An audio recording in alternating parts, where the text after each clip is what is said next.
Now, no further ado, I'm going to introduce my friend Zane here, and he's going to go over some of the Board of Visitors policies on CIO membership and funding requirements. Thank you, Evan. A warm welcome to you all.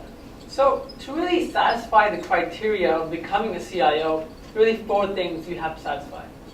Number 1, your student body has to have at least 51% students within it. Number 2, your officers have to be fully enrolled, fee-paying students at the University of Virginia. Number 3, you have to have a copy of your Constitution posted on @uva.net. And finally, you have to comply with the non-discrimination clause within your Constitution. So now that you are a CIO, what you're really thinking about is recruiting, expanding your group, growing larger. But what we recommend, or what you can really do, is restrict membership. And restrict membership on the basis of performance or a set of skills which really pertain to your goals as a CIO.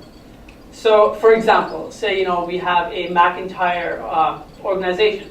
So what you're really looking at here is trying to get people who have interest in business or other branches of business or any other sets of skills which you have a criteria on. So now you really have 3 main funding requirements once you satisfy the other 2 which we went over already. Number 1, you have to be qualified by the student council. Number 2, you cannot be in debt.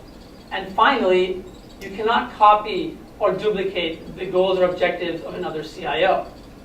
So now that being said, you really come to the funding categories.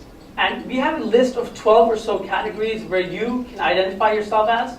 And that's really something you should really look into before going through the appropriations process. So here's a list, and you have academic organizations, which you guys are today.